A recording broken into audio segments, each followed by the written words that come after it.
Silêncio no estúdio aí. Olá, meu nome é Jorge Cruz. Eu sou Roberta Matias. E a gente está começando mais uma apostila Convida de 2021, na nossa semana que a gente se propõe a falar sobre crítica de cinema, né? O tema do nosso texto lá na Rosebud, como a gente se comprometeu também a produzir um conteúdo paralelo, a gente convidou um crítico de cinema que a gente, além de gostar muito, é um companheiro nosso, colega aqui do Rio de Janeiro, o mais gaúcho o mais carioca dos gaúchos, desde Leonel Brizola, provavelmente. Que honra, então, Marcelo Milha, seja muito bem-vindo. Queria que você falasse um pouco da sua formação. Antes, eu queria até falar sobre, né? A gente vai falar sobre crítica de cinema e também sobre aula de crítica, aula de história do cinema. Então, a gente queria ficar registrado também que eu pessoalmente admiro o Marcelo até por essa transição que ele fez justamente pela linguagem da crítica tradicional. E a gente hoje tem aí uma nova visão crítica que a gente vai poder discutir aqui, e o Marcelo não se opôs a sempre correr atrás, uma pessoa que estuda muito, se prepara para os cursos dele, a gente vai falar sobre esse processo. Então, Marcelo, eu queria, para começar, agradecer, né, pelo você ter aceitado o convite, e que você falasse um pouco da sua trajetória até você chegar aqui, seus caminhos profissionais, como é que te levaram para a crítica de cinema, e para a gente começar a nossa conversa. Jorge e Roberto, eu é que começo agradecendo vocês, e eu me sinto tão à vontade com vocês dois, que são pessoas muito queridas, que parece que eu tô na praia. Mas é porque eu acho que tem que ser informal, eu não acredito na... Tô pegando o vinzinho. Olha só, isso aí é a diferença de renda, Brasil. Eu tô no café aqui, que é o que tá dando para... né? Mas, porque eu acredito piamente nessa questão de que a conversa sobre crítica de cinema, sobre cinema, ela não precisa ser uma conversa, né, super cifrada. Eu acho que o conhecimento está aí para a gente tornar ele leve, né? E leve não quer dizer que ele não seja consistente. Bom, então, como o Jorge falou, eu sou crítico de cinema já profissionalmente há mais de 10 anos, né? A gente tá velho já, então, né, faz tempo. Eu sou gaúcho, nasci em Caxias do Sul, uma cidadezinha do interior do Rio Grande do Sul, cidadezinha não tão cidadezinha, uma cidade com quase 600 mil habitantes, próxima a Gramado, e moro já no Rio de Janeiro há quase 8 anos. Sou um dos editores do Papo de Cinema desde 2011, desde outubro de 2011, que é quando o site foi ao ar. Eu estou no Papo de Cinema desde o começo. E, especialmente no Rio de Janeiro, eu comecei a dar aula de cinema, comecei a me interessar por esse universo de dar aula. Inicialmente fui convidado por um colega para substituí-lo, para ajudá-lo em umas aulas, e é algo que foi começando a tomar conta do meu cotidiano, da minha experiência, inclusive como crítico de cinema. Eu sou formado em jornalismo, me formei aqui na faixa. Eu faço questão de dizer, depois de 18 anos na faculdade, na graduação. Sim, foram 18 anos. Aí o pessoal pergunta assim, mas quanto tempo tu parou? 6 meses só quando eu me transferi. Mas essa é a tristeza da faculdade paga, né? Por isso que eu sou um defensor ferrenho da educação universal, justamente por isso. Eu sofri 18 anos nesse processo de conseguir pagar, porque, enfim, eu mesmo tinha que pagar a universidade e tudo mais. Mas antes que eu continue aqui chorando as pitangas, então, eu comecei a dar aula no Rio de Janeiro, especificamente comecei a sedimentar mais uma carreira como professor no Rio de Janeiro. Dei aula na Escola Darcy Ribeiro, dei aula na Academia Internacional de Cinema, aqui no Rio. Frequentemente dou aulas no SESC, inclusive estava dando aula no SESC, estava dando aula no SESC Copacabana, e tinha mais 2 aulas, uma prevista para o SESC Tijuca e uma prevista para o SESC Nova Iguaçu, para começar quando a pandemia veio, né, e mudou todo o nosso panorama. E eu, que era muito resistente à questão da aula online, por não acreditar num processo de aula vertical, eu não gosto, quem já esteve nas salas comigo sabe que eu gosto muito de tornar esse processo o menos vertical possível. Eu tinha muita restrição em dar aula online, mas, né, como diz a minha mãe, quando a água bate na bunda, a gente aprende a nadar. Então, eu, aos poucos, estou fazendo essa transição para online. Basicamente, 2020, especialmente de abril em diante, eu dei vários cursos online e tenho me adaptado a esse processo. E reiterar o quão estou feliz de estar aqui com vocês, de ter aceitado esse convite de vocês, que é um convite que eu sei muito carinhoso, e esse carinho é recíproco. Marcelo, você falou que se formou em jornalismo, né? Na verdade, como sempre, eu tenho milhões de perguntas, uma imbricada na outra, e eu sigo e você responde. Manda que eu vou anotando aqui, ó. Uma das coisas que eu queria saber é se, quando você começou no jornalismo, já existia essa sua vontade de ser crítico de cinema? Isso é uma pergunta. A outra pergunta mais é sobre sua metodologia, né? Assim como você é sua professora, e tinha uma resistência absurda ao processo virtual por milhões de questões, inclusive pela subvalorização do papel do professor, né? Que a gente sabe que acontece. Mas vou dizer que, por um lado, a surpresa foi boa, porque a gente conseguiu acessar pessoas que talvez a gente não conseguisse se tivesse na sala física, né? Inclusive financeiramente. Então, eu acho que você, como eu, pensa num processo de troca, né? Eu acho que a tua escrita também parte daí. É isso que o Jorge estava falando, de um novo tipo de crítica, né? Um novo tipo de olhar para o cinema que vai muito mais em direção ao diálogo. Então, para iniciar aqui as minhas perguntas, acho que são essas. Quando eu comecei a faculdade, na verdade, eu comecei no Sul, comecei lá em Caxias do Sul, e eu não fazia nem jornalismo, eu fazia relações públicas. Por uma questão pura e simplesmente mercadológica, porque o jornalismo era de manhã, relações públicas era à noite, relações públicas numa cidade de médio, pequeno porte, eu teria muito mais, um campo de trabalho muito mais vasto, mas eu sempre tinha algum tipo de inconformidade com relações públicas, né? Com o fato de que, né, com alguns trabalhos específicos, com nichos específicos de relações públicas, então eu acabava sempre tendo uma relação mais consistente com o mundo do jornalismo. Quando eu vim aqui para o Rio de Janeiro, 2013, eu fui fazer a equivalência de RP e jornalismo era o mesmo. Se eu tivesse acabado de relações públicas, eu já ia embicar numa faculdade de jornalismo para ter o diploma, porque era o que eu queria. E naquele momento eu já trabalhava profissionalmente com crítica, já estava no papo, enfim. Mas quando eu comecei com comunicação, o primeiro impulso não era da crítica, não. Eu posso dizer que eu sou um cinéfilo tardio, eu não sou o tipo de cara que digo assim, com 8 anos eu via Tarkovsky. Não, com 8 anos eu via Jean-Claude Van Damme e Steven Seagal.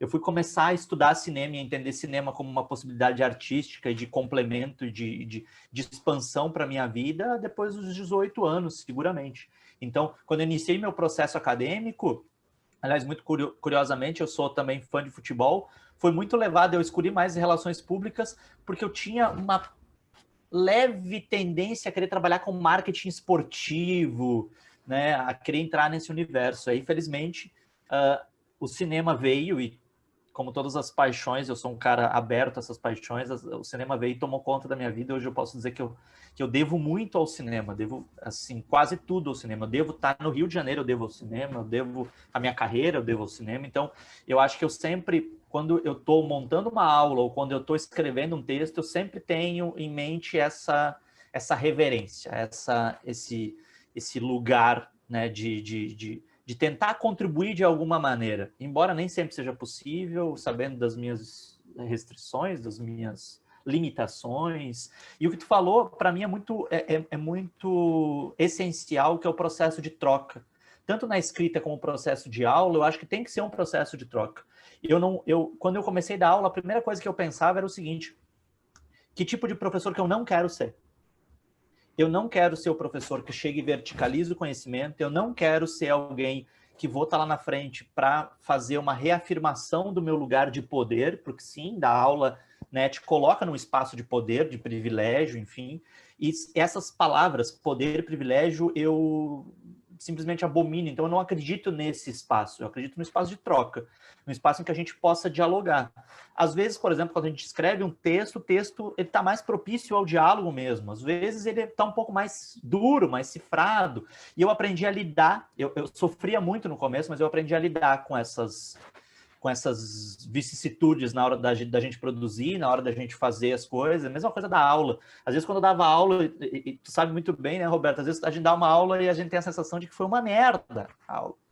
E aí eu ficava assim me martirizando. E aí depois eu digo, cara, Se tem uma coisa que eu quero perpetuar, inclusive como professor, como profissional, é o direito que eu me concedo a errar, a não ser incrível, a não querer... Porque é isso, eu acho que a gente não tem que aspirar a esse tipo de coisa.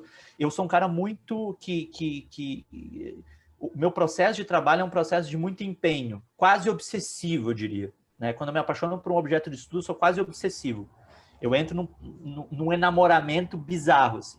Então, assim, eu levo muito a sério o que eu faço, mas também me permito errar. Eu acho que esse processo, enquanto professor, enquanto crítico, pelo menos para mim, tende a dar uma leveza para o meu trabalho. E eu acho que tem que ser assim, tem que ser leve.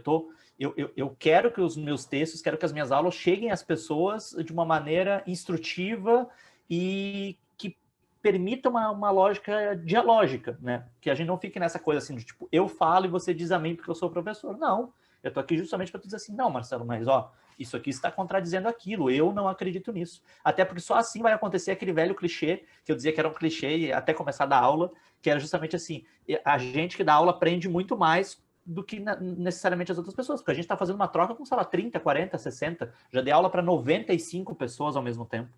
Então, assim, é impossível a gente não aprender, só que para a gente aprender nesse processo, a gente tem que estar aberto. Se a gente achar que... são diferentes, né, Marcelo?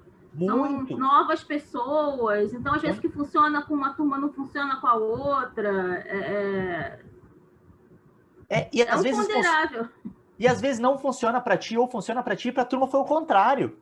Às vezes tu diz assim, caralho, a aula foi uma merda, e a turma achou maravilhoso. Então, assim, a gente também tem que aprender a gente tem que ter esse distanciamento de saber que nós não somos necessariamente os nossos melhores juízes.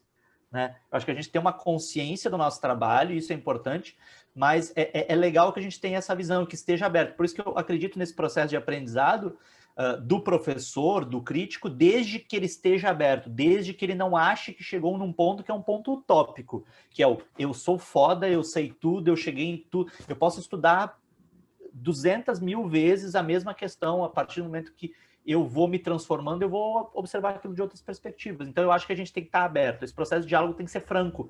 Ele não pode ser uma falácia, ele não pode ser da boca para fora. Tem uma outra mudança também, né? Além da crítica e da própria maneira de dar aula, né? Nos últimos anos a gente viu uma mudança até no próprio fazer jornalismo, né?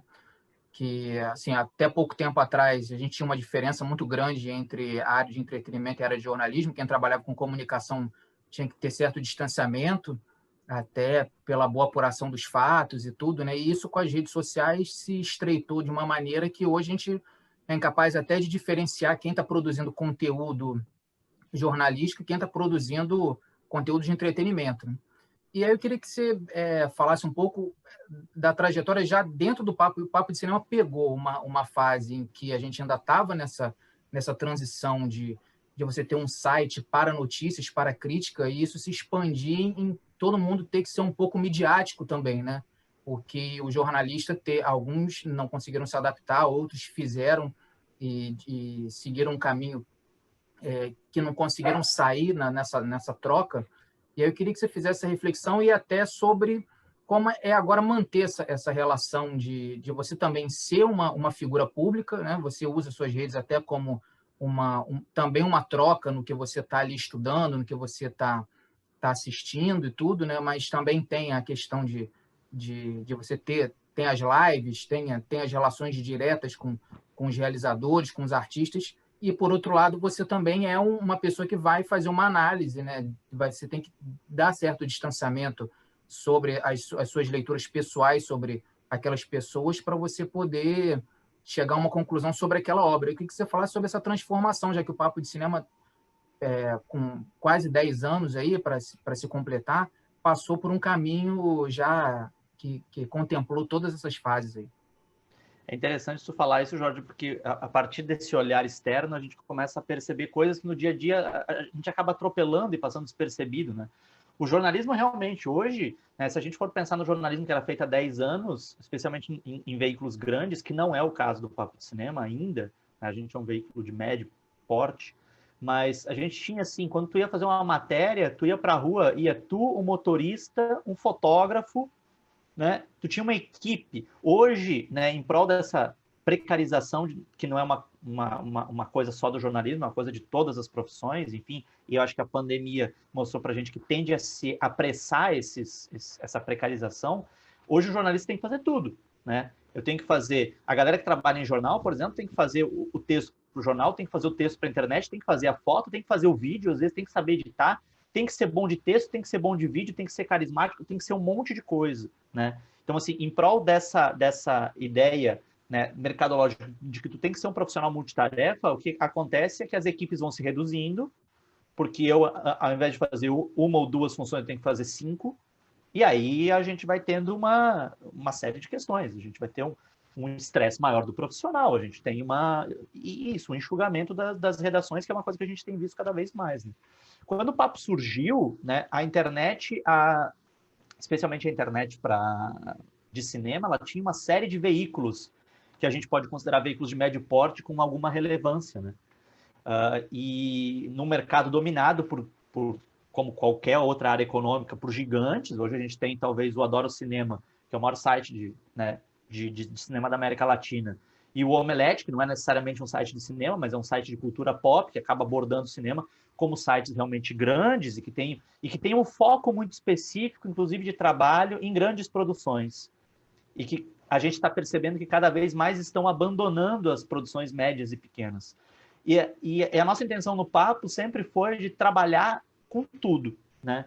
Numa tarefa hercúlea, porque a gente é uma equipe pequena, hoje nós somos em 3 editores, eu, o Bruno Carmelo e o Robledo Milani, que é o nosso editor-chefe e dono do site, e o Vitor, que é o nosso redator. Então nós somos 4 pessoas no site, num processo que é um processo muito apaixonante, inclusive por conta dessa parceria que eu tenho com a galera, que são pessoas incríveis, mas a gente também tem que se adequar a essa nova realidade do jornalismo, porque, por exemplo, tem uma galera que sempre pergunta assim, mas qual é a diferença de fazer uma entrevista por telefone e fazer uma entrevista daquelas junkets, que tu vai e fica sentado na frente da pessoa? Eu digo, gente, quando faz uma entrevista por telefone, eu entendo muito mais como um processo jornalístico. Ali eu posso aprofundar, ali eu posso chegar mais fundo nas questões. Agora, quando a gente está numa junket, que a gente senta na cadeira, na frente, sei lá, como eu fui fazer Dona Flor e seus 2 maridos, o Leandro Hassum e a Juliana Paz, e a assessora olha para mim e diz assim, tu tem 6 minutos.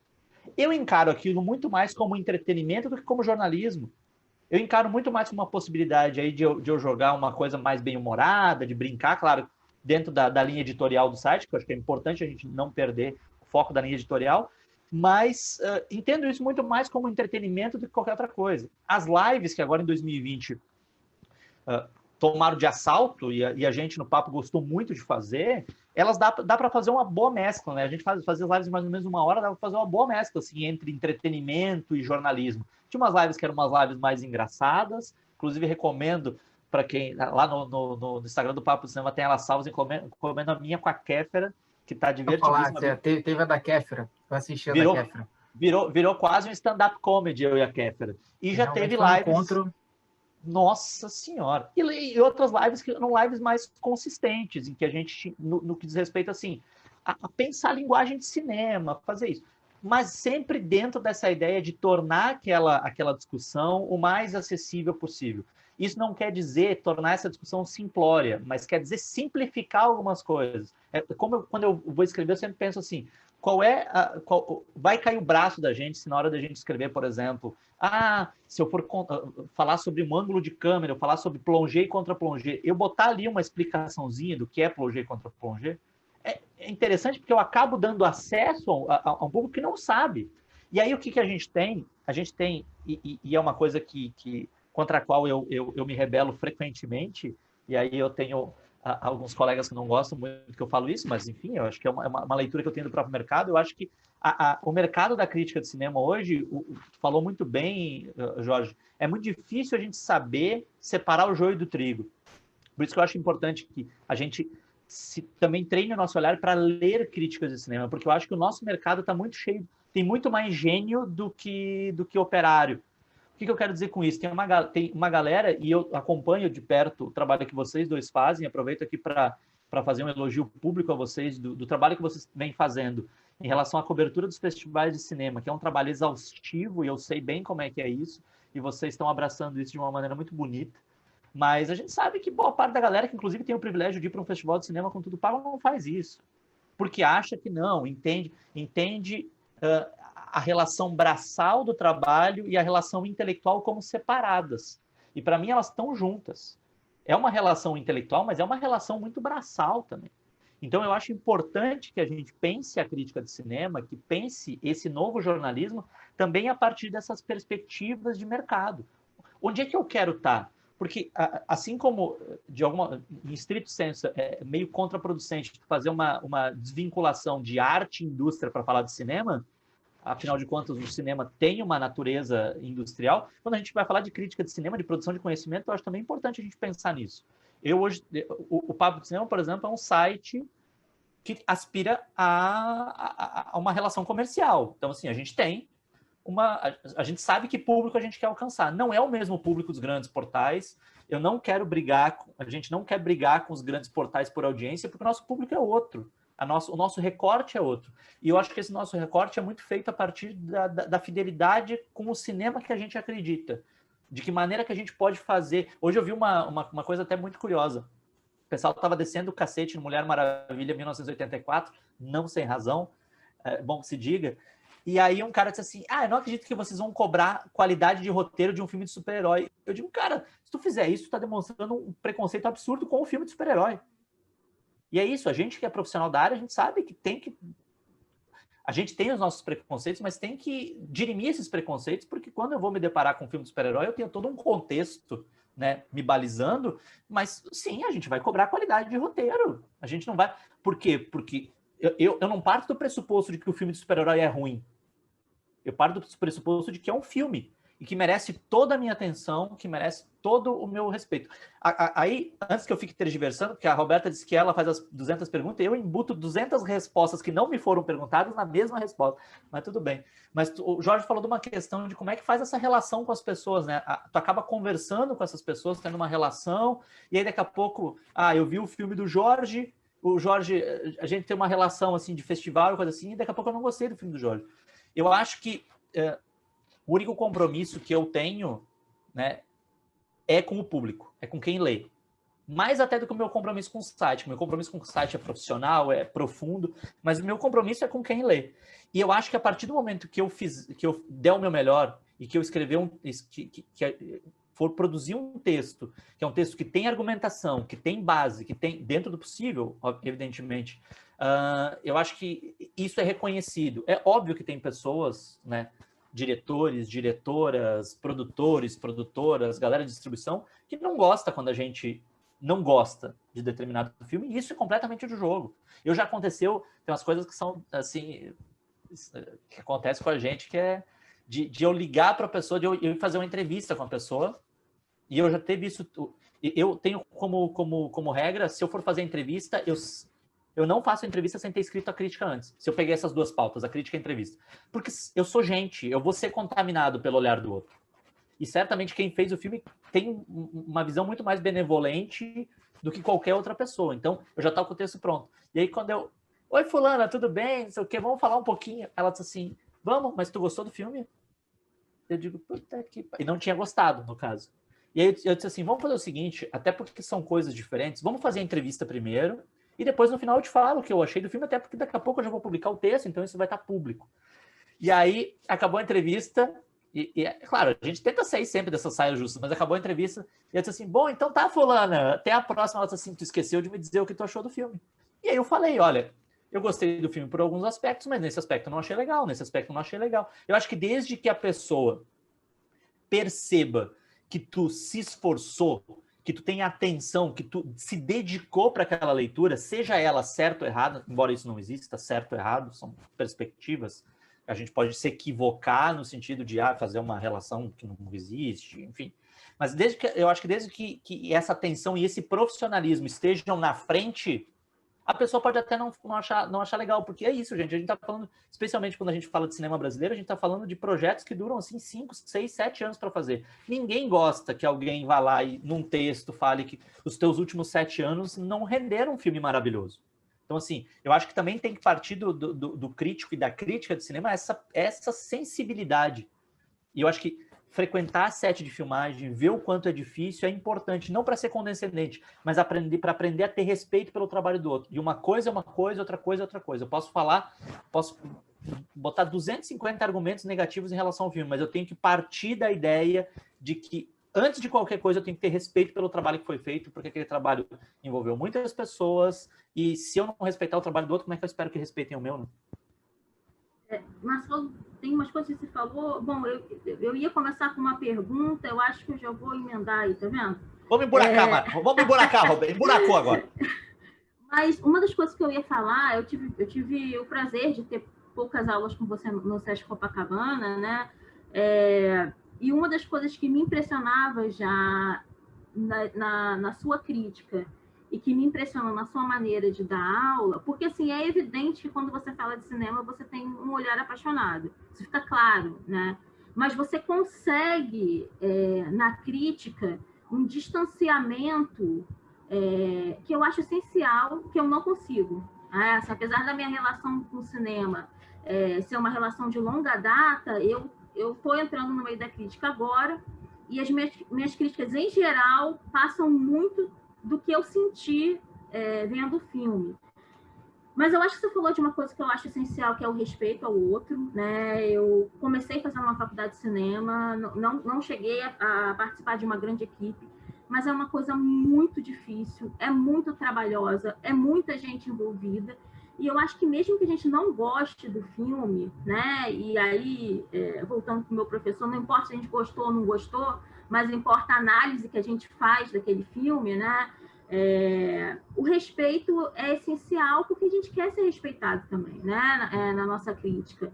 Então, eu acho que você faz esse trabalho, ainda quando fica claro que não foi um filme maravilhoso para você, que você não vai se recordar dele daqui a 30 anos e com lágrimas nos olhos, nem nada do tipo, existe um respeito que às vezes falta em alguns profissionais da área. A gente, na antropologia, fala que existia o antropólogo de gabinete, né? Que era aquele que ficava lá sentado recebendo as informações. Às vezes eu acho que existe o crítico de gabinete, que é aquele que entra numa sala de cinema, vê o filme e sai de lá como se aquele filme não tivesse inserido dentro de um contexto, como se aquelas pessoas não tivessem participando do filme, como se não tivesse elenco, diretor, nem nada. Então, já finalmente chegando à minha pergunta, eu queria saber o que você acha dessa...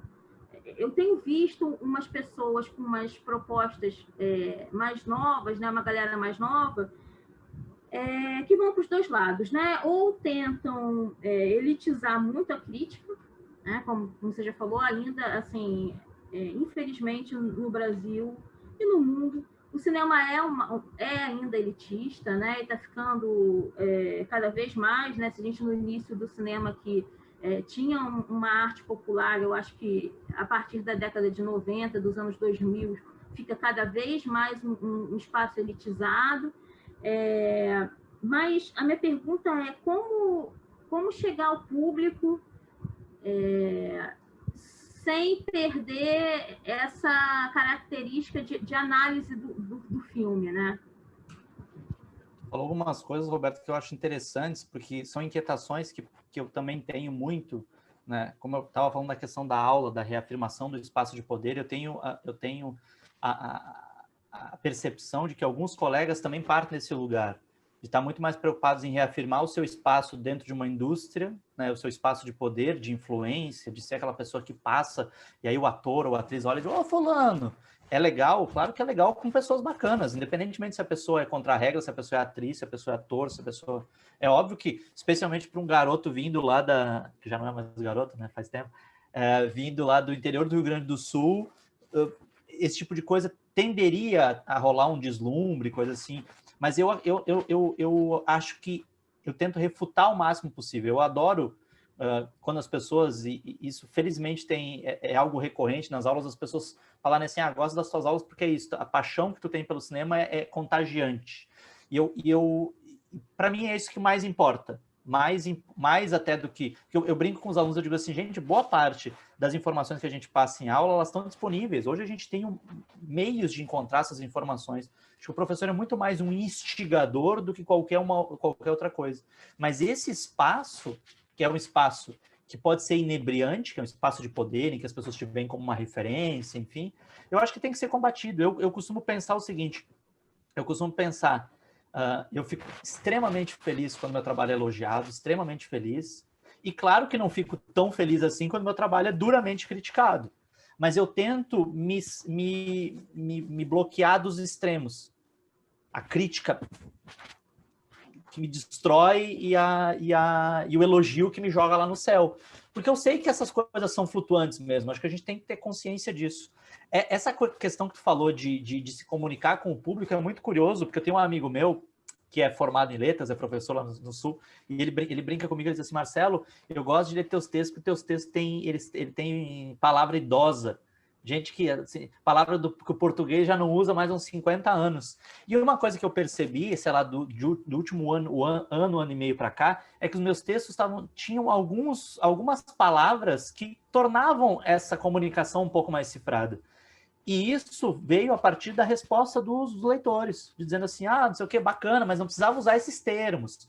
E aí eu acho que não se tratam de concessões, porque daí a gente não vai entrar nesse discurso assim, de tipo, mas este é o meu estilo, vou fazer concessões. Não, é saber entender que talvez eu estou cifrando essa mensagem com palavras, né? Algumas eu vou usar, porque eu acho que elas se enquadram melhor do que outras para definir certas coisas, mas eu acho que é muito importante a gente estar aberto a isso. E, de novo, a gente só vai estar aberto a isso quando a gente não estiver preocupado em reafirmar o meu lugar de poder. Hoje a gente quando a gente fala de crítica de cinema, a gente tem um problema muito grave, que é o problema de que os discursos aos quais se adere mais facilmente são os discursos polarizados. É o amei ou odiei.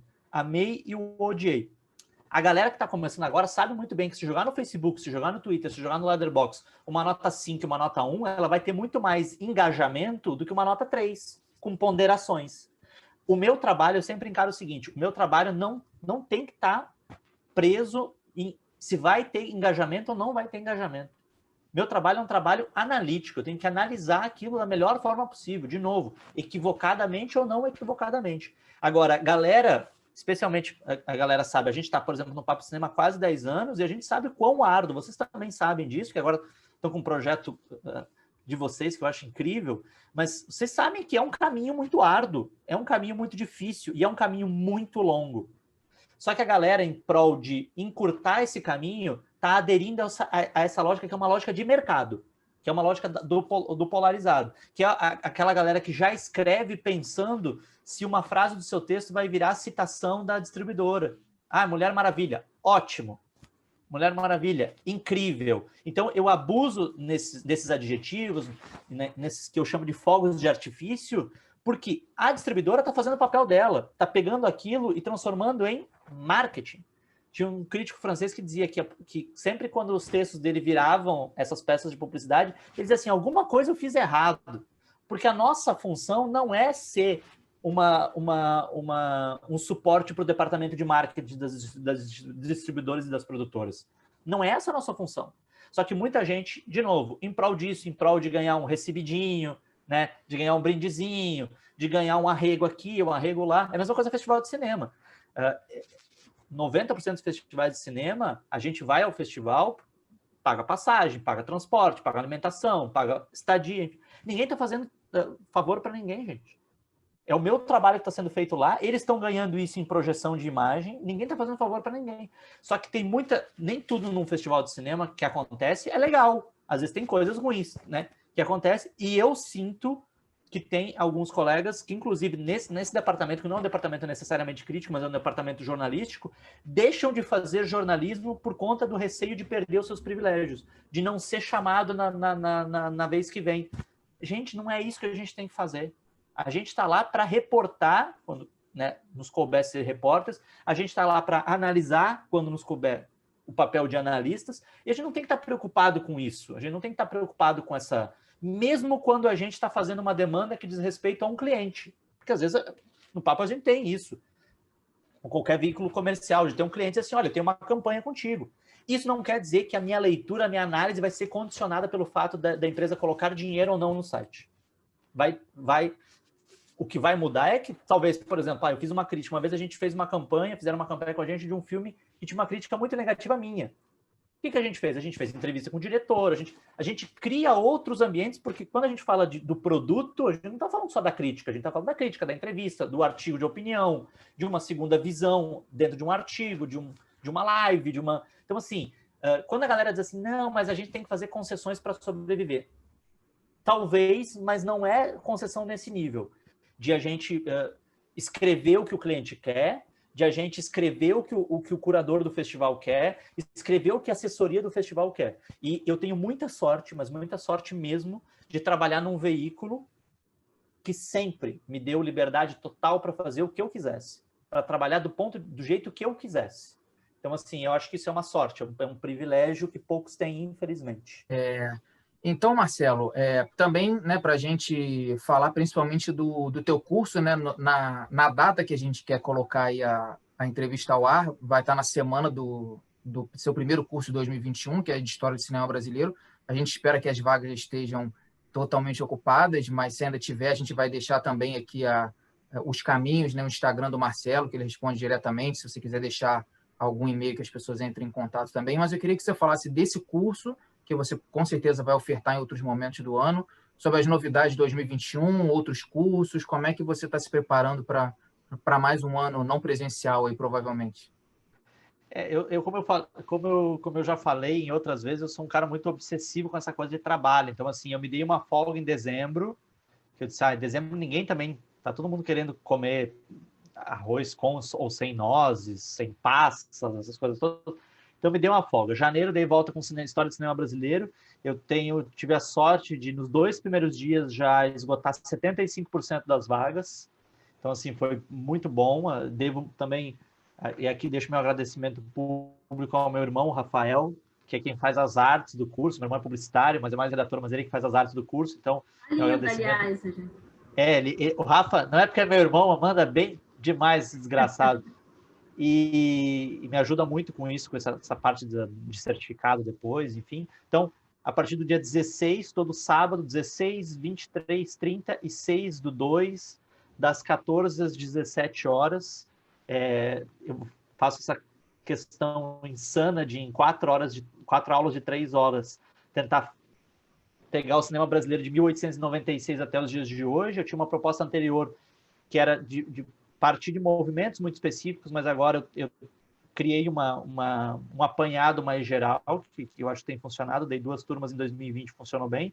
Aliás, uma felicidade minha foi que numa dessas turmas, em outras turmas de 2020, eu contei com a Carla Ribas, com a atriz Carla Ribas, e ela me deu a ideia de fazer um curso de extensão. Então, o curso de cinema brasileiro também tem uma extensão, que o que eu geralmente faço? Eu dou 2 turmas, então eu vou dar essa turma, depois eu vou dar uma outra turma, sei lá, em abril, junho.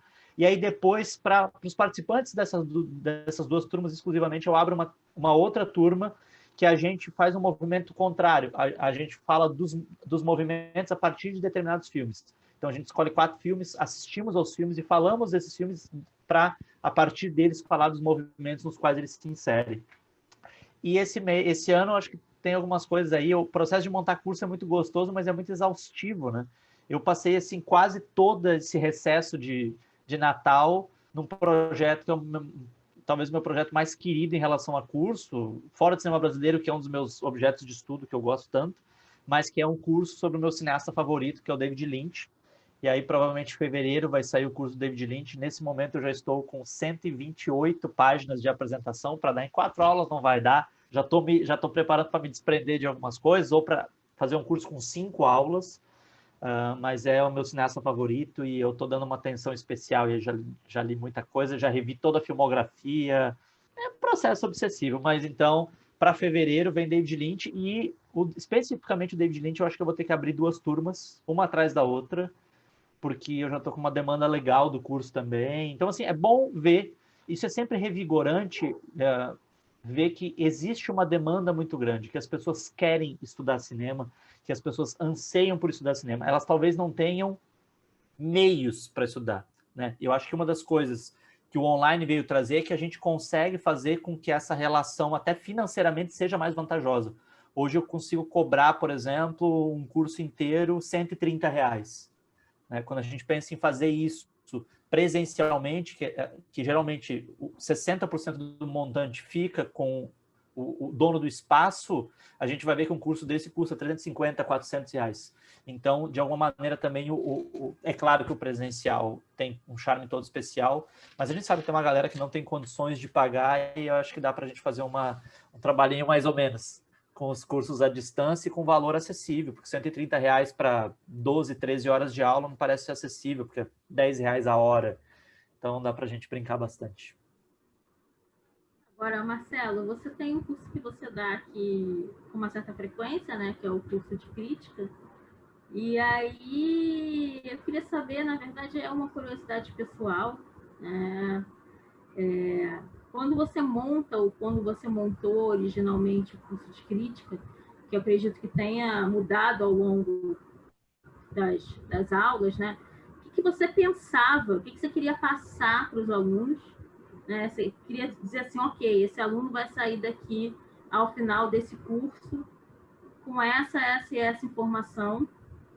Como é que era o seu processo mesmo de elaboração do curso, se isso mudou durante o tempo? E sem te colocar em saia justa, né? Pode me colocar que não tem galho. Manda aí que estamos em casa.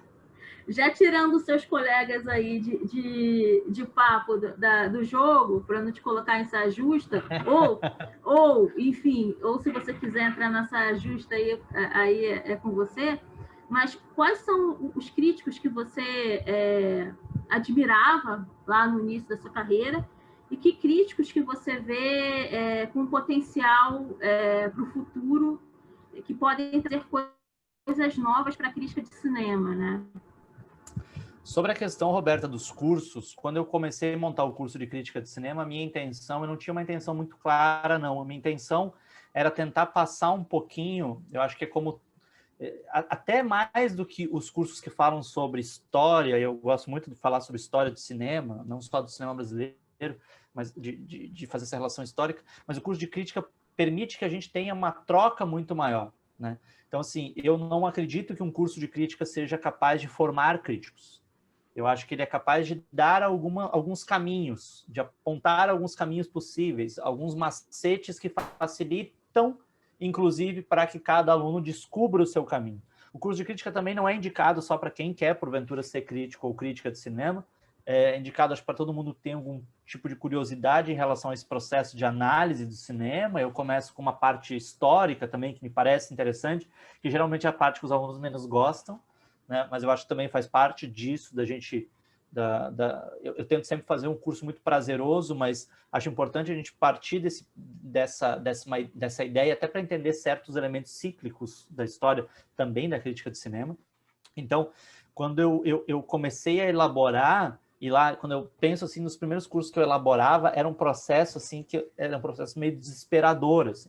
Eu dizia, por onde eu começo, como é que eu monto isso, como é que eu faço, gente, o que que eu escrevo, o que que eu digo, o que que eu falo, o que que eu deixo de falar, o que que eu coloco no PowerPoint, o que que eu não coloco, meu Deus. E essa dinâmica muda muito para o online, né? Porque até o próprio material de referência para online é diferente do material de referência para presencial, que é muito mais tópicos para que a gente não se esqueça. E eu sou muito de ficar tergiversando, então é importante também que eu tenha um material que me ancore, que me diga assim, Marcelo, segura aí que tu tem mais isso aqui para falar durante essa aula, por favor, fique à vontade para falar umas bobagens, mas também volte para esse processo. Então, assim, eu acho o processo de montagem muito gostoso. Assim. O processo de montagem é diferente, por exemplo, quando a gente vai falar de alguma personalidade, como eu tenho o curso do Ingmar Bergman, que foi montado, inclusive, a pedido do Sesc Rio de Janeiro, esse curso do Lynch que eu estou montando, outros cursos que eu pretendo montar ainda, mas que são cursos que demoram, justamente porque é isso, porque eu me recuso a montar um curso, especialmente sobre um cineasta que eu não consiga, pelo menos, cobrir uma boa parte da carreira dele, rever isso, para não só colocar no curso uma organização de ideias e de estudiosos que me servem de base, mas também para que eu tenha as minhas pontuações, as minhas colocações, que de alguma maneira fique marcada ali também tem uma marca minha ali nesse processo de informação, né, no que diz respeito à informação. Em relação a críticos, quando eu comecei a minha carreira, é muito curioso, porque eu acho que tem um processo que é um processo muito natural, que eu gostava de ler os críticos com os quais eu concordava, né? E eu sempre falo isso para os alunos da turma da crítica, que isso é a coisa mais normal do mundo, porque a gente, no primeiro momento, está em busca de validação.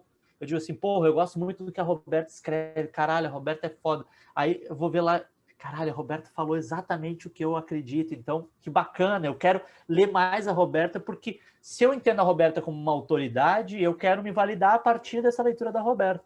Só que chegou um ponto que eu comecei acho que dentro desse processo também de questionar tudo isso de autoridade, enfim, embora eu tenha críticos pelos quais eu tenho uma reverência enorme, e eu acho que são coisas diferentes, mas eu comecei a pensar o quão é importante a gente ler as pessoas com as quais a gente não concorda, né? Porque é nessa fricção que a gente expande o nosso horizonte. Mas lá no começo eu gostava muito, e continuo gostando muito de ler o Inácio Araújo, que para mim é um primor de síntese. O cara, 2 frases, eu digo, meu Deus, eu precisei de 3 parágrafos para dizer uma coisa, o cara disse 2 frases. Que eu acho que primoroso, um cara mais da velha guarda. O José Geraldo Couto, que também é um cara mais velho, trabalhou muito tempo na Folha, hoje escreve para o blog do Instituto Moreira Salles. É um cara que eu sempre gostei muito.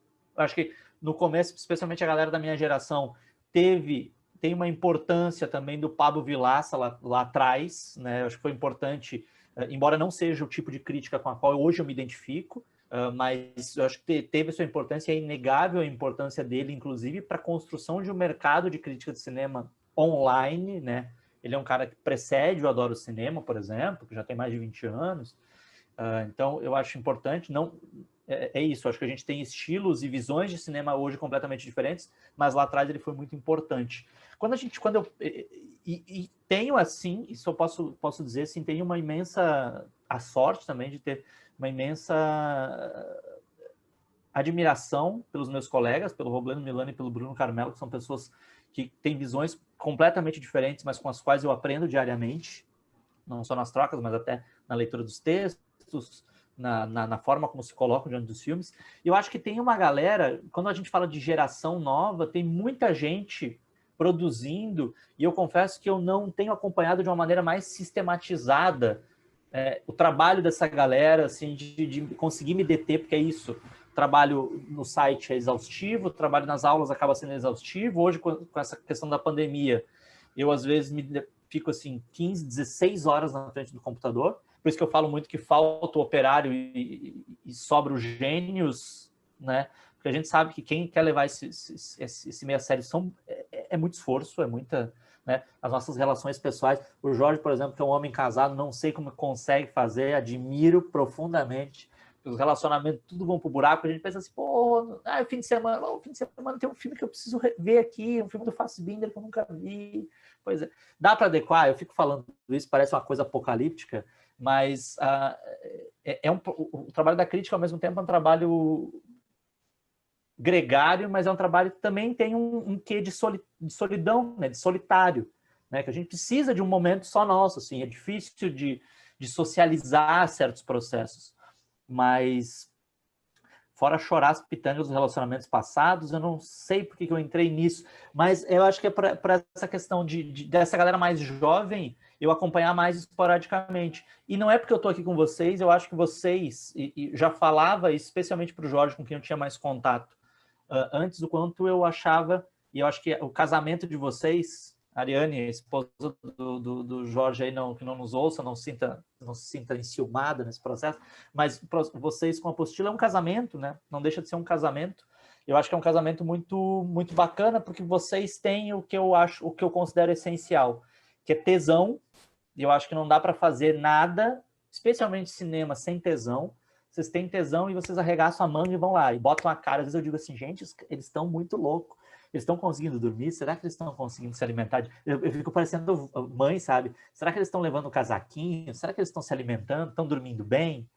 Porque é isso, eu acho que isso é a coisa que eu sinto mais falta, né? Tem uma galera com sites menores que fazem um trabalho super bacana, que não aderem a isso que a gente estava falando sobre, né, dessa coisa mais polarizada, mas eu acho que tem uma galera muito boa. Tem uma galera muito boa e tenho certeza que tem uma galera muito boa que ainda me escapa, que eu ainda não tive contato e estou sempre disposto a a conversar, porque é isso. Eu acho que o crítico ou a crítica de cinema que acham que chegaram a um lugar definitivo é um passo para o suicídio da profissão, porque, na verdade, a gente nunca vai chegar. A gente está sempre em construção.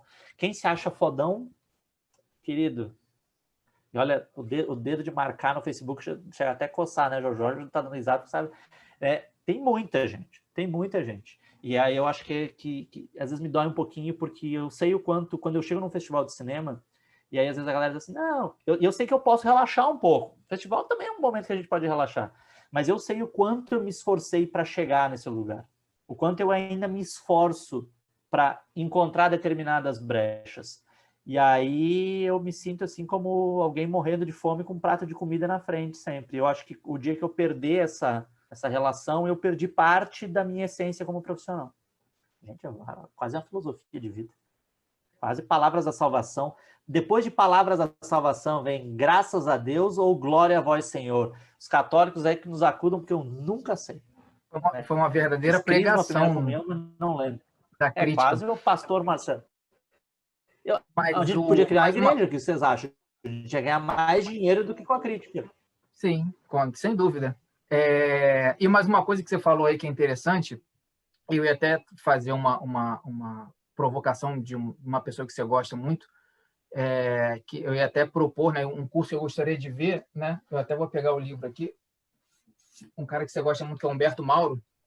Eu até tinha te falado desse livro antes da pandemia, né? Eu ia ver se eu conseguia para você, mas está aqui até como... Maravilhoso. Né, eu tenho muito... Acho que seria um ótimo curso, né? Mas você entrou num assunto que o Humberto Mauro tem certa participação, e o Glauber Rocha, que assim, a gente desconcentrou a produção audiovisual e acabou que desconcentrou também a leitura crítica. Né? Talvez essa dificuldade também da gente alcançar todo mundo é porque tem muita gente produzindo e tudo.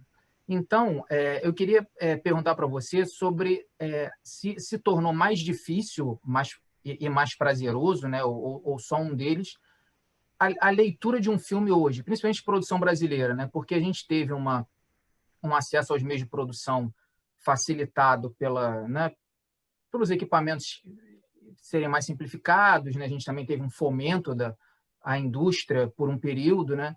Então, a gente tem uma quantidade de filmes muito grande, a gente tem festivais que, às vezes, não comportam também toda a produção, mas, por outro lado, a gente também tem esse peso, né, de comparar, né? Você pode assistir um grande blockbuster numa cabine de manhã, uma produção de baixo orçamento brasileira, de uma zona periférica que você não conhece, não tem um domínio sobre aquele território, que você ouviu falar ali pelo filme.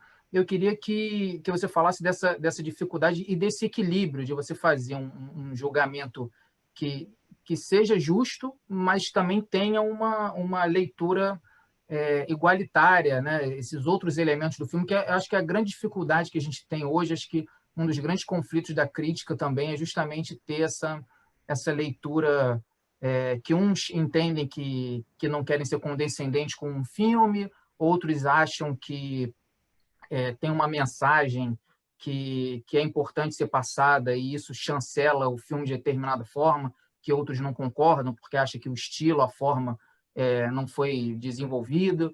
Eu queria que você falasse um pouco dessas referências do passado sua e também desse novo cinema brasileiro que você convive tão fortemente e como que essa leitura mudou nos últimos tempos. Eu acho curioso porque assim, todo filme é necessariamente um documento da sua época e eu acho que é importante que na hora que a gente vai se deparar com o filme para fazer essa leitura, a gente tem uma leitura contextual. Partir de uma leitura contextual. Esse filme é um filme de que nacionalidade? É um filme de que escopo? É um filme de que ambições? É um filme de que... Então, eu acho que é importante a gente pensar nisso, né? Partir dessas ideias. Isso não vai fazer com que a gente seja condescendente com o filme brasileiro de baixíssimo orçamento se ele for ruim, né? Mas eu tenho que entender, por exemplo, determinados elementos da gramática cinematográfica dentro desse contexto. Eu não posso querer ter um padrão, eu não posso estabelecer o padrão Marcelo de qualidade e querer que os filmes se encaixem no meu padrão. Muito pelo contrário, eu tenho que ter um horizonte amplificado justamente para que eu tenha o domínio, ou um domínio relativo, das várias formas para que eu possa entender o filme e não encaixar no modelo que é só meu. Não, para mim o filme de qualidade é isso e ponto. Se ele não atender aos meus critérios, ele não vai ser bom. Então, eu acho que é importante que a gente tenha essa referência. Quando a gente fala de cinema brasileiro especificamente, eu acho que existe uma ignorância generalizada. E quando eu falo de ignorância, eu falo de um processo que é um processo comum a todos nós, que é exatamente o não saber. Eu acho que a gente estuda muito pouco. Dentro das escolas de cinema se estuda pouquíssimo cinema brasileiro.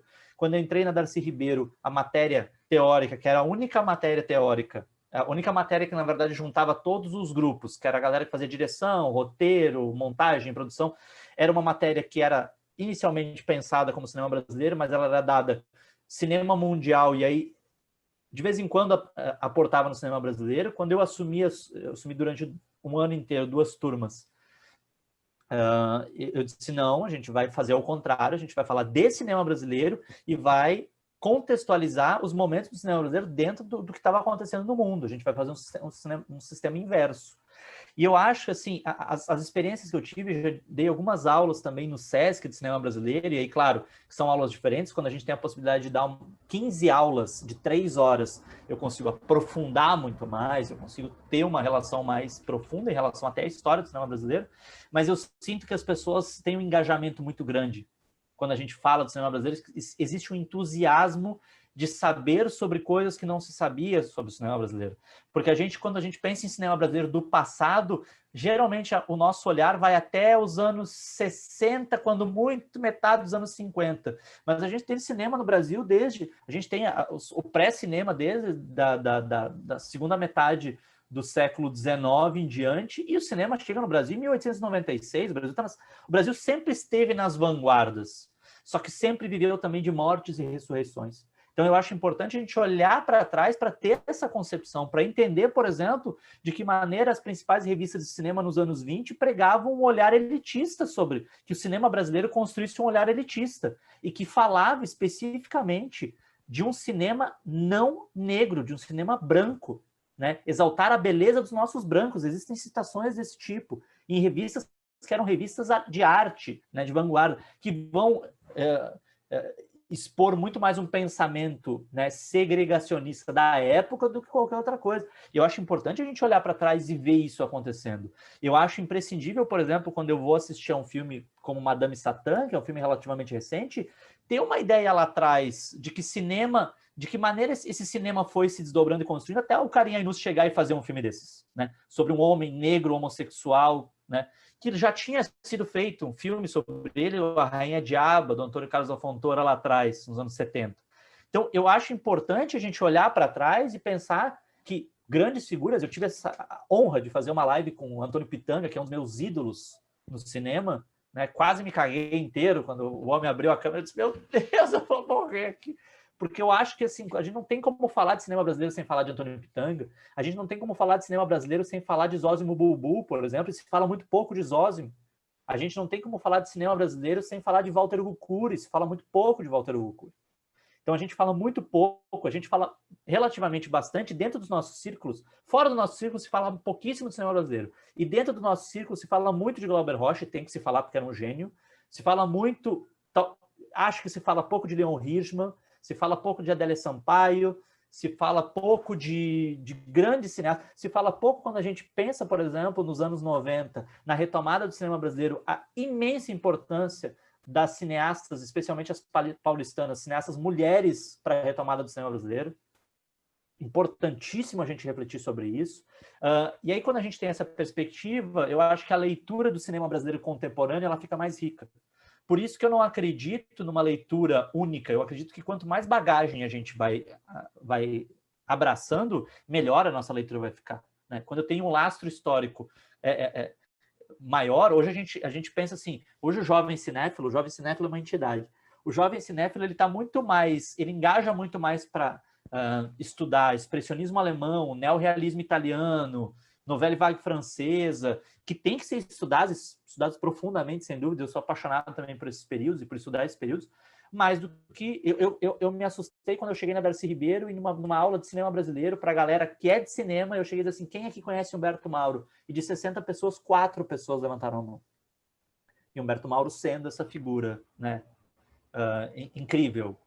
Gilda de Abreu, a gente fala pouco de Gilda de Abreu, que tem, né, dirigiu o Ébrio, um sucesso absurdo dos anos 30 no cinema brasileiro.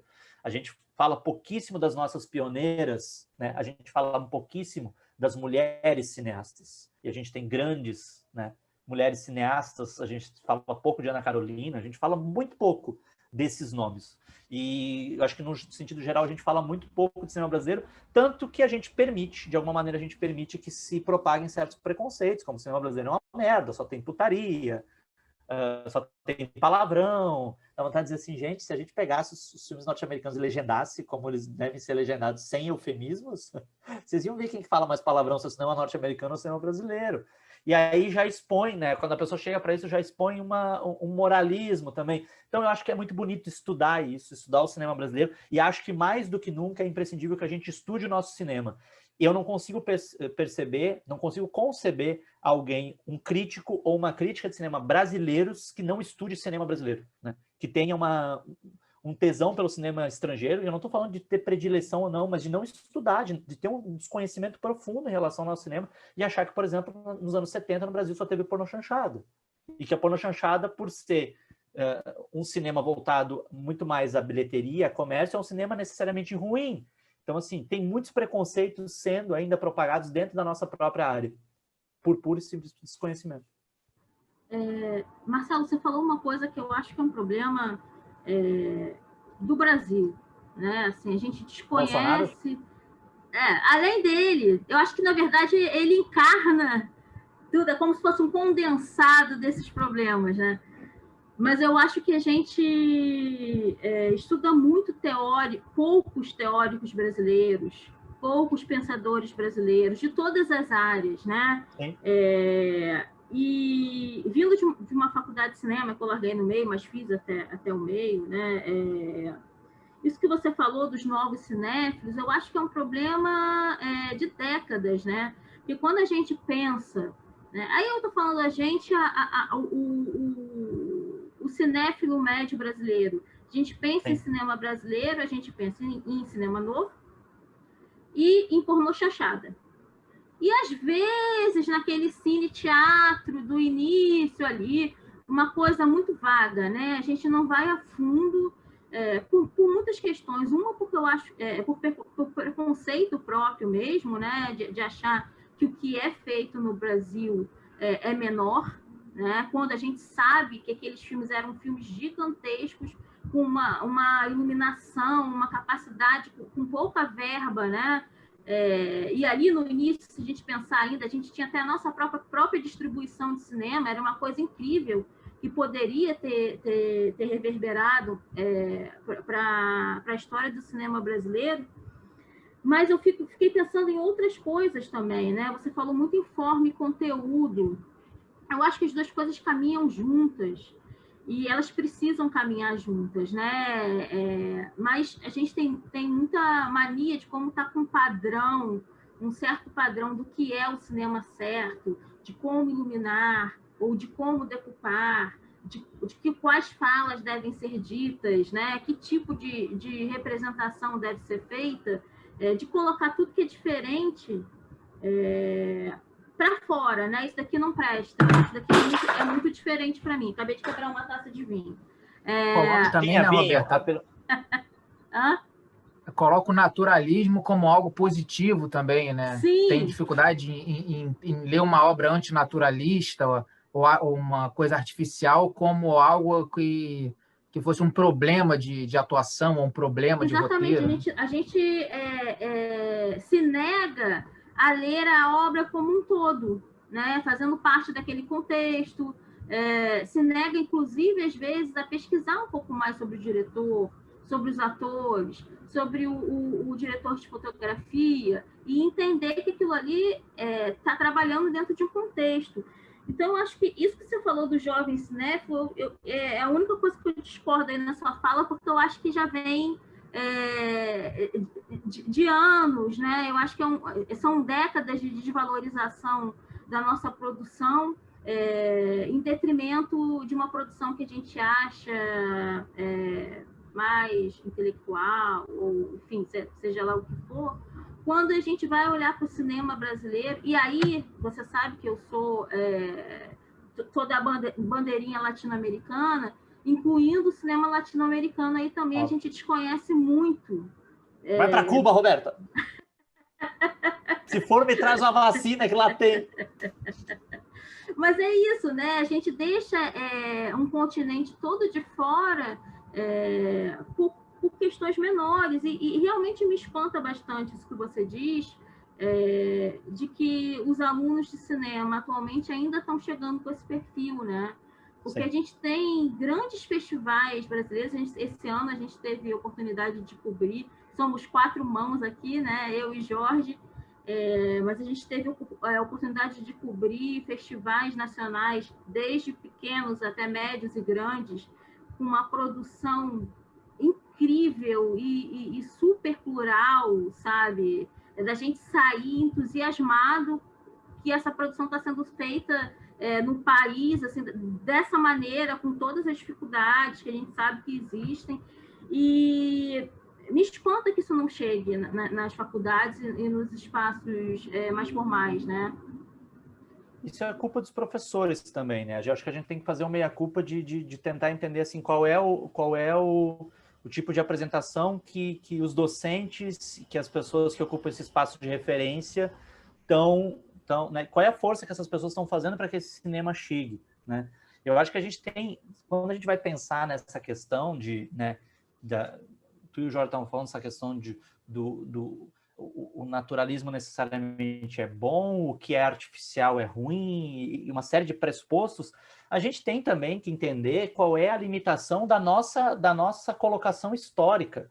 Porque quando a gente pega, por exemplo, um cinema, eu sempre uso isso como exemplo, quando a gente pega o cinema dos anos 60, que é o cinema engajado, o cinema brasileiro, o cinema novo, aquela profusão de grandes artistas fazendo cinema de fato social, engajado, existiu ali uma grande miopia para outros cineastas, homens e mulheres, que estavam produzindo ao largo desse discurso, que era um discurso notavelmente abraçado pela crítica de cinema, mas gente como, por exemplo, o próprio Walter Guccuri, que é um cara que eu acho que é absolutamente negligenciado pela crítica, porque não fazia um cinema que estava alinhado com as demandas da sua época. Walter Hugo fazia um cinema que era burguês, era um cinema, né, mais da ordem do existencialismo, era um cinema que não tratava dessas questões mais urgentes, e eu acho que naquele momento, por uma colocação, e é natural que isso aconteça, por uma onda, e o cinema novo era uma onda, né, ele acabava sendo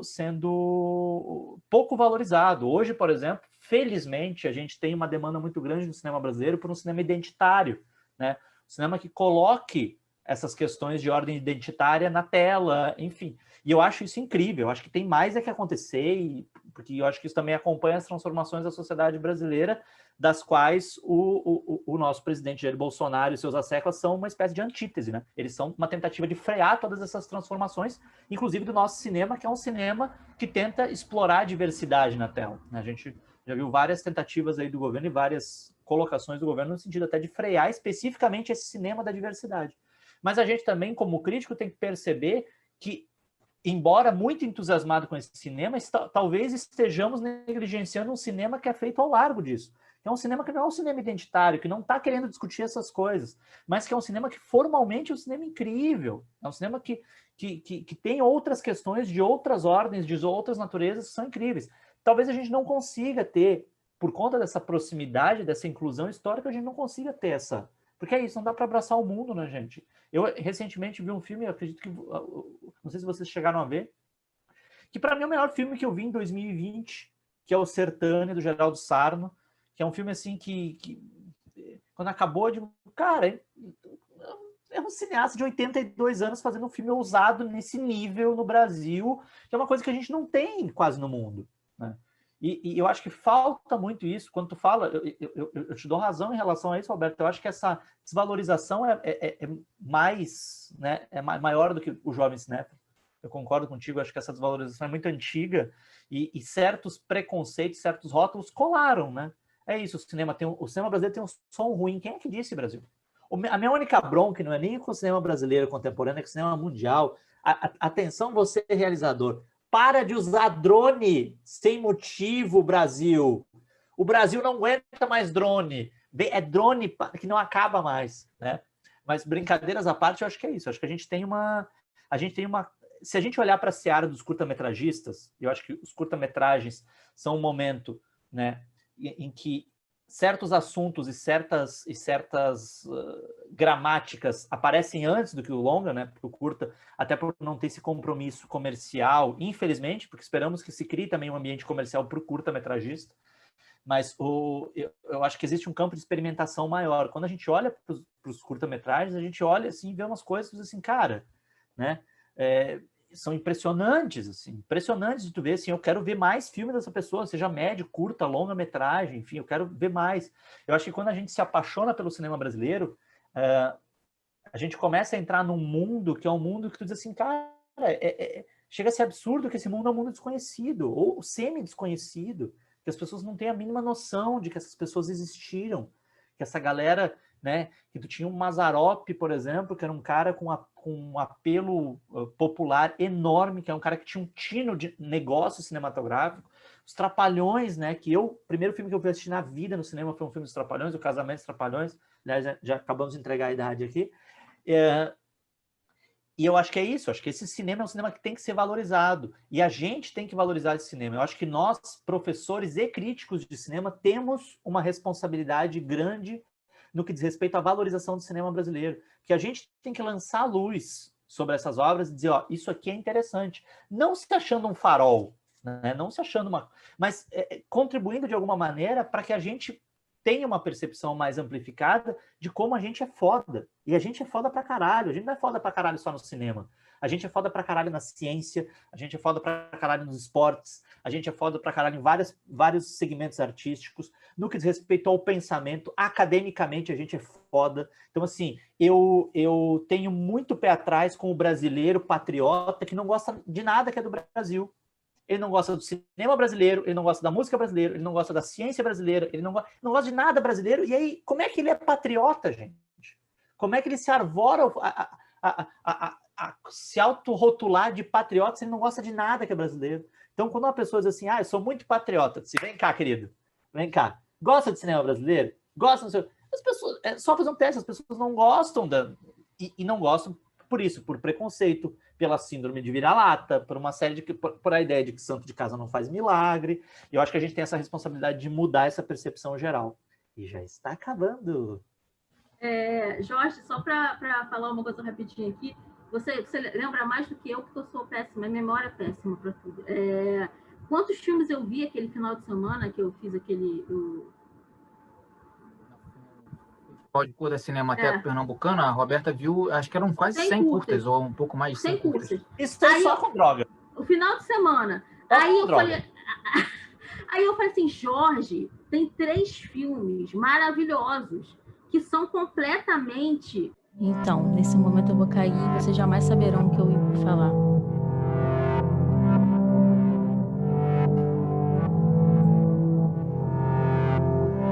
Bom, então a Roberta não conseguiu continuar com a gente, né? Mas o que ela ia dizer é que dentro daquele festival que teve da Cinemateca Pernambucana, logo no início lá do site, né, no terceiro mês da pandemia, ela se destacou muito para ela tanto A Morte Branca do Feiticeiro Negro quanto Ditadura Roxa, que foram 2 curtas que depois, em outros festivais, ganharam, reverberaram bastante, né?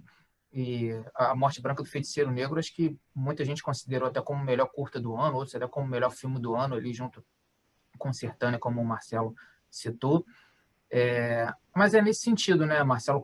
Como também, né, a gente discute muito isso, né? A gente está saindo de uma cobertura de um festival que mostra cinemas do Brasil, que fala dos cinemas de rua. Como que a gente faz para tentar mudar um pouco o sistema, né? Se a gente voltar a ter um parque exibidor, que os distribuidores pequenos e médios que promovem o cinema brasileiro também pudessem fazer parte do parque exibidor, já que agora a gente não tem as estatais colocando aí, investindo nessas salas históricas. Como que você vê também um pouco do futuro do cinema como atividade cultural, né? Como algo dentro da cidade, né? A gente tem o streaming, a gente está vendo aí que, né, os equipamentos cada vez melhores, tem gente comprando pequenos projetores para ver os filmes em casa com uma qualidade cada vez mais próxima do cinema, mas como que você vê essa mecânica, essa indústria, e como que a gente consegue trazer uma produção mais crítica também, mais representativa, mais plural para esse espaço? Eu acho que tu falou uma coisa que para mim é essencial, que é essa luta constante pela pluralidade no cinema, né? Para os filmes serem feitos por pessoas cada vez mais plurais, e para eles também serem lidos por pessoas cada vez mais plurais. Porque eu acho que não adianta uma coisa sem a outra, eu acho que essa abertura, essa multiplicidade, ela tem que ser mais ampla, né? Quando tu fala sobre a questão do futuro, tá difícil prever o futuro, né? Porque assim, quando é que a gente imaginava que 2020 ia fazer a gente ficar em casa, né? Do jeito, né? Boa parte da galera teve essa possibilidade, enfim. A gente sabe que tem uma galera que não teve essa possibilidade de ficar em casa, mas enfim, a gente tem uma pandemia em curso no mundo. Eu acho que essa pandemia acelerou alguns processos. O protagonismo do streaming é um deles, e aí a gente vai vendo, é muito difícil a gente pensar num foco de resistência a esse protagonismo no Brasil, quando a gente tem, por exemplo, grandes empresas como a Disney, abertamente mudando toda a sua forma de produção para privilegiar o Disney Plus, por exemplo, que é o seu serviço de streaming. Quando a gente tem a Warner Bros., que é um dos principais estúdios norte-americanos, dizendo que todos os seus lançamentos em 2021 serão simultâneos no cinema e no seu streaming, no HBO Max, que ainda não opera no Brasil. Então, assim, é difícil a gente imaginar isso. É difícil a gente imaginar que essa janela... É porque, do um lado, a gente fica com essa questão mais purista, né, que é a da sala de cinema. Enfim, eu imagino que poucas pessoas tenham não gostem essencialmente de uma sala de cinema, porque é um negócio incrível. Às vezes dá vontade de bater em umas pessoas que não param de conversar. Dá, sem dúvida que dá. Mas a experiência da sala de cinema é uma experiência mais imersiva, né? Quando a gente está em casa, o cachorro late, alguém bate na porta, chega o entregador do correio, né? Quando a gente está no cinema, a gente consegue, né? Tem algumas pessoas que não também, mas também tem vontade de agredir as pessoas que estão com o celular ligado, mas a gente desligou o celular, a gente consegue emergir nesse mundo, né? Nessas 2 horas e meia, 3 horas, 1h30, enfim, nesse mundo específico. Então, eu acredito fortemente na permanência da experiência cinematográfica, até como tu falou, como uma forma de ocupar a cidade, né, de inundar a cidade de arte, de cultura, de fazer com que a cultura, a arte cinematográfica seja uma experiência compartilhada. Eu adoro ver filme em casa, com a comodidade de ver filme em casa, mas adoro ver filme na tela de cinema. Agora, mercadologicamente falando, é difícil. Eu acho que o cinema brasileiro vai ter que, de alguma maneira, se apropriar do streaming. É um movimento mercadológico que, se o cinema brasileiro não o fizer, os outros cinemas vão nadar de braçada. E a gente sabe, né, tem uma coisa que eu acho que tem um dado meio de hipocrisia também, que se fala, quando começou aquela campanha Juntos pelo Cinema, que eu acho bem estranha essa campanha, especialmente no meio de uma pandemia, o pessoal falava assim, é que a gente tem que dar força para o cinema brasileiro. E aí eu lanço aqui uma provocação. Quando é que o circuito exibidor foi não menos que hostil ao cinema brasileiro? O cinema exibidor, ele é necessário, por exemplo, a gente ter regulamentações como uma cota de tela para que o cinema brasileiro tenha um espaço mínimo dentro da exibição. Então, quando a gente fala de cinema brasileiro, se a gente estivesse falando, de fato, de um exibidor que também entendesse a importância estratégica de ter um produto interno forte, quando a gente fala de produto, seria uma coisa. Mas a questão é que a gente sabe que o exibidor ele não faz parte, na maioria das vezes, que a gente tem exceções e muito bem-vindas exceções, ele não faz parte dessa cadeia de valorização do cinema brasileiro. Ele não abre o espaço. É claro que tem um negócio a ser gerido, tem contas a pagar, boleto todo mundo tem, mas quando o exibidor, no meio de uma pandemia, diz assim, nós temos que estar aqui para fortalecer o cinema brasileiro, não é bem verdade. Porque, historicamente, a gente vê que não tem essa valorização, né? Eu até vou ser repetitivo, eu falei isso até em outras entrevistas, né? Tem até uma com o Léo Barros, que a gente fala sobre isso. O cinema reabriu aqui no Rio, por exemplo, em novembro e dezembro, a gente teve alguns dos melhores filmes brasileiros chegando no circuito, Pacarrete, Cidade Pássaro, M8, Babenco, que foi representar o Brasil no Oscar, e as salas de shopping preferiram passar um filme lá de ação do Gerard Butler, já um filme de terror, nem norte-americano, de outro país, quer dizer, não tinha espaço dentro daquelas 8, 10, 12 salas para você colocar. Assim, a gente seguiu a opção de não ir no cinema, mas se as pessoas estavam dispostas a ir, que trouxesse uma provocação para elas verem algo novo, né? Quer dizer, mais um filme ali requentado, de formulaico, né? Quer dizer, o Parque Exibidor, e aí não vou dar spoiler da entrevista do Léo Barros, depois ele tem uma visão muito particular sobre isso, né? Que é uma visão dele muito interessante, que assim teve essa oportunidade, né? Quer dizer, a gente perdeu uma grande oportunidade nesse final de ano, da gente ter um parque exibidor mais plural, por total falta de opção mesmo. Não tinha os grandes lançamentos, né, norte-americanos, eles foram guardados na gaveta ou lançados no streaming, e mesmo assim a gente perdeu, né? Nesse sentido, o novo normal é o normal, né? São as grandes redes, os grandes multiplexes preferindo passar um filme do Gerard Butler que todo mundo já viu 200 vezes, ou um terror que nos Estados Unidos passou super abaixo do radar, do que passar um filme brasileiro com certa chancela, já premiado. Então, eu sempre falo isso. Eu sou um entusiasta do cinema. Eu acho que o cinema tem que ter privilégios, sim.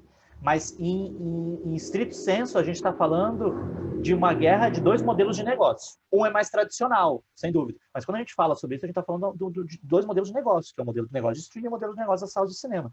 No futuro, talvez, especialmente se esses grandes estúdios começarem a lançar tudo em streaming, quiçá o parque exibidor não vai enxugar e vai ser um parque exibidor mais, vamos dizer assim, mais voltado para aquela galera que gosta realmente de uma experiência cinematográfica. Talvez a gente tenha entradas de cinema mais caras do que estão ainda hoje, mais proibitiva, porque está caro demais.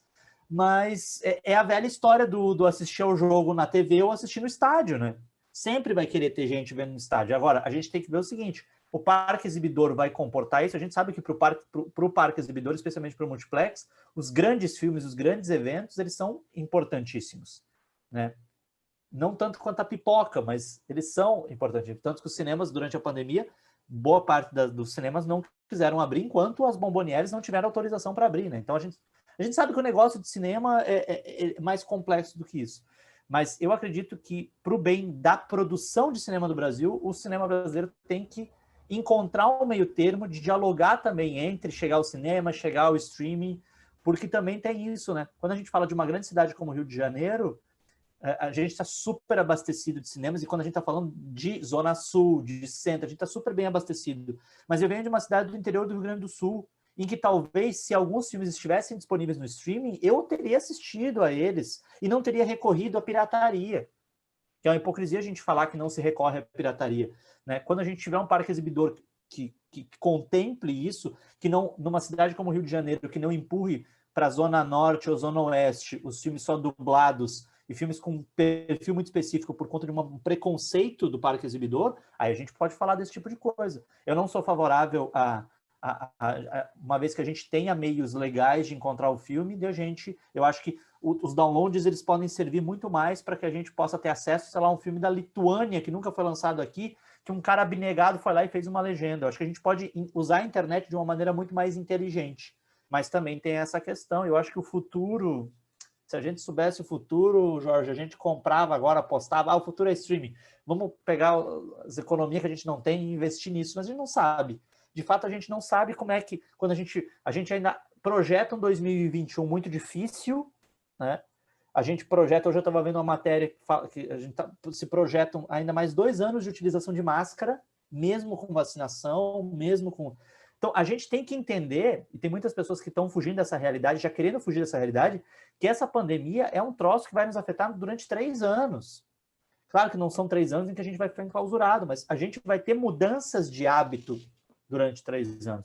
Como os parques exibidores vão lidar em relação a isso, eu não sei, mas eu concordo em gênero, número e grau contigo, que eles, especialmente os grandes, perderam o momento de se reinventar, ou de pelo menos de reinventar um retorno nesse instante e acabaram preferindo fazer o mais do mesmo. A gente via nos cinemas mais alternativos os filmes mais alternativos, nos cinemas multiplex os blockbusters e os filmes bem mais ou menos que tem algum ator conhecido, e é por isso que eu digo, o novo normal nesse sentido é um normal velho.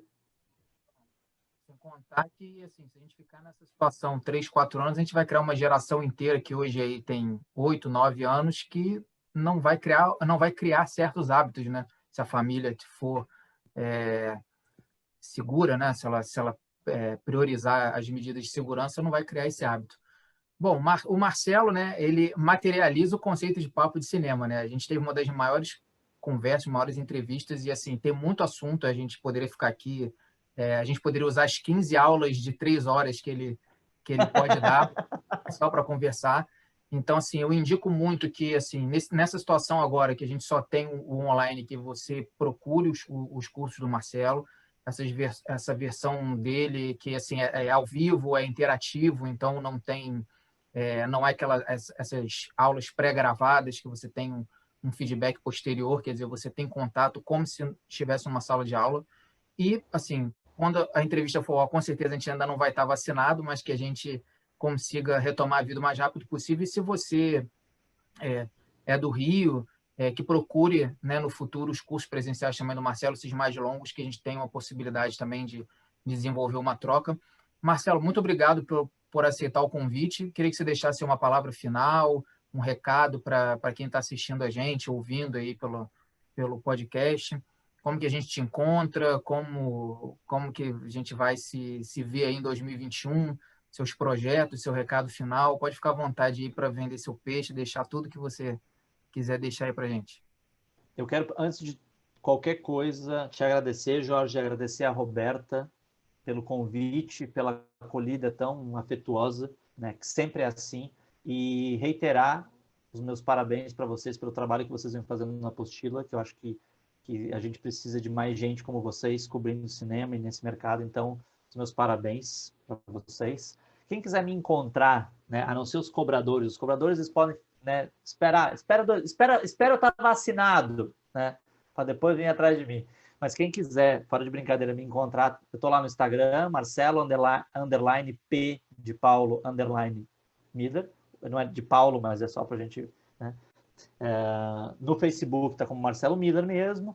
Convido a todos para curtirem lá no Papo de Cinema, que a gente está trabalhando arduamente para o site também ter cada vez mais conteúdo. Quem estiver interessado nas aulas e quiser mandar uma informação, mandar uma solicitação, eu coloco em lista de espera, eu coloco em lista de recebimento de informação dos cursos. Sempre que eu tenho uma lista de e-mails, então sempre que eu abro um curso novo, eu mando para esses e-mails. Essas pessoas têm privilégio, porque o que eu costumo fazer, Jorge, é abrir turmas com não mais do que 15, 16 pessoas, justamente para que a gente tenha, dentro de todas as restrições da aula online, a gente tem uma possibilidade de interação, né? Então, acho incrível se eu pudesse dar uma aula para 50 pessoas, mas eu acho que eu ficaria angustiado nesse sentido, porque eu estaria dando aula para uma tela. Eu gosto de dar aula para pessoas. Tanto que eu brinco com o pessoal, eu digo, abra a câmera, gente, eu sou carente, eu preciso ver vocês. Porque é isso, porque eu acho que é importante. A gente tem uma galera muito boa dando curso online, tem muita gente legal. Eu acho que o importante também, agora sim, para terminar isso, é que a gente tenha a grandeza de exaltar os bons trabalhos dos colegas e não ficar nessa coisa de só o meu trabalho que é bom. Não, a gente tem muita gente boa mesmo. Eu espero que em 2021, vacinado, a gente, né, eu possa encontrar vocês dois, a gente possa sentar, tomar uma cervejinha, né, ou o vinho da Roberta. A gente pode pedir para a Roberta levar o vinho dela, a gente gasta menos, já gasta na comida também, e poder encontrar vocês novamente. Derrubou o copo, derrubou a internet. Já caiu tudo, gente. E espero, então, muito encontrar vocês e que a gente volte para as lógicas de cabine, que eu acho que é isso. O cinema é muito importante, eu falei um pouco antes, mais cedo, sobre essa questão, esse dado solitário do cinema, mas também o que me interessa também é esse dado gregário, porque o cinema serve, pelo menos para mim, para eu ser uma pessoa melhor, para eu enxergar o mundo com perspectivas diferentes. Eu acho que é para isso que o cinema serve. Quando eu me deparo com uma galera que vê cinema de uma forma mesquinha, eu digo assim, cara, eu não consigo entender, porque para mim o cinema serve para isso. Para mim o cinema serve para que eu me ressignifique. Então, reitero meu agradecimento e os meus parabéns a vocês. E quando vocês precisarem, porque vocês precisarem, à tua disposição. Obrigado, Marcelo. Bom, a Roberta, que é a nossa, além de criadora, crítica, editora de texto, também social media, também edita o nosso vídeo, vai fazer a despedida dela. Vou dar aqui o espaço para ela se colocar aqui se despedindo. E esse foi mais um Apostila Convida. Muito obrigado e até a próxima.